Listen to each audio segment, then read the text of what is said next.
pag sinabi nating plants with special or magical properties, ano ba usually yung gamit ng mga ito? Iba't ibang klase ang gamit nito.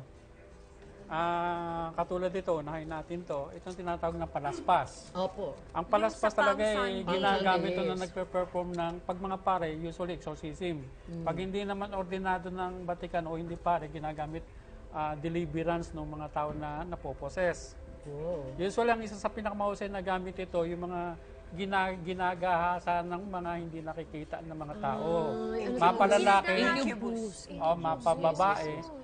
Ito, ginagawa namin pangontra para hindi sila malapitan. Inaanoint namin ito ng holy oil, tapos nilalagyan namin ng magical mantra, ilalagay sa apat na kanto ng higaan, para yung biktima ay hindi nagambalain pa ng mga espiritu. Pwede rin pang house cleansing ito, pambugaw ng mga hindi masama, kundi mga negatibong mga espiritu. So, yan. Kayo ba meron kayong mga practice na ginagawa, paniniwala na gano'n, parang if I take this, or panligo ko to, or iwagas-wagas kong gano'n, ay makakatulong sa akin in some way?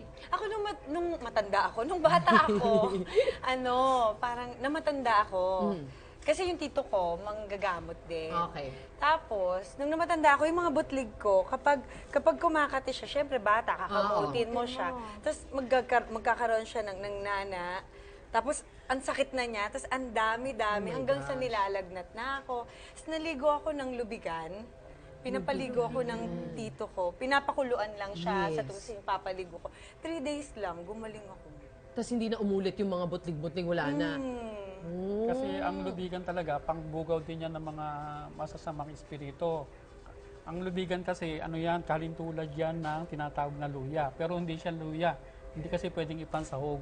Malalaman mo ng pagkakaiba niya sa pamagitan ng lasa.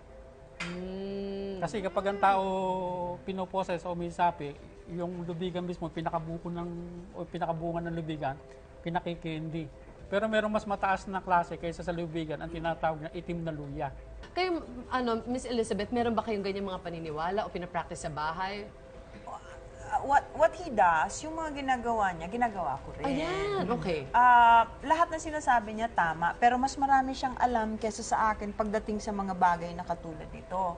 Normally, ang ginagamit ko pagdating sa pagtatawas, ganyan, I still stick to salt. Hindi ko alam kung salt ito. Hindi pala ito salt.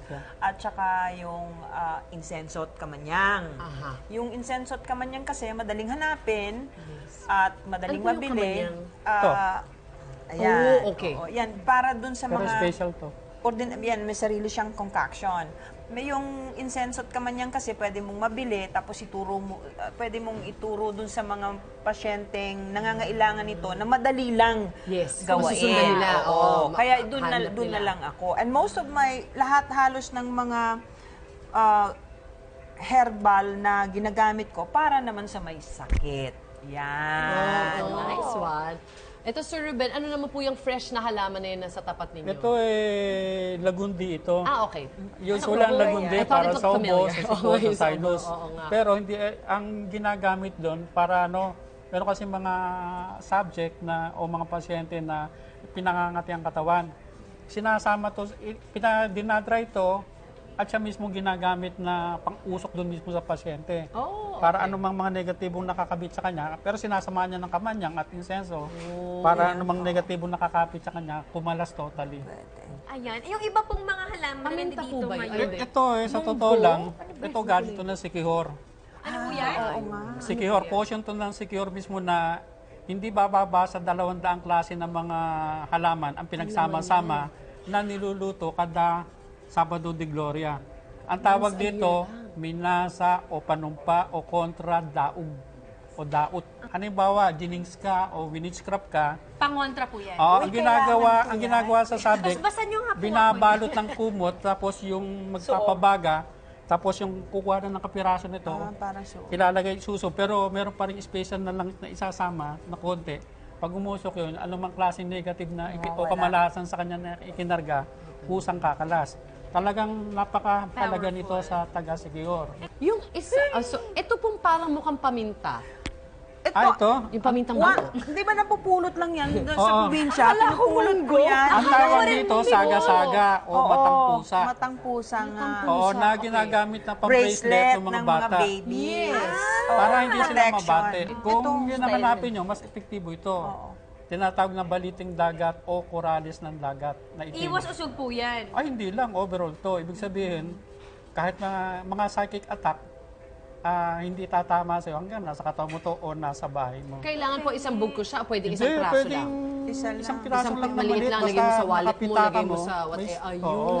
Hindi, ang overall talaga niyan ito.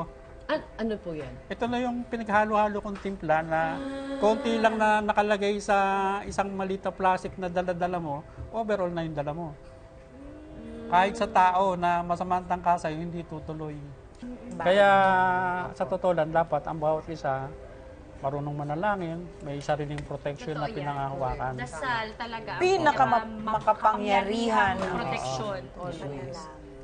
Yun ang pinangahawakan. Wow, maraming salamat, Sir Ruben. Ang dami. Ang dami pala. Ay, ito nga, Mars, mga nakatalim lang to sa atin na syempre hindi natin alam kung saan kukunin. Totoo. Kung ako ang tatanungin, kahit na marami kanyan, kumpleto kanyan, kung hindi ka mabuting tao, Wala rin.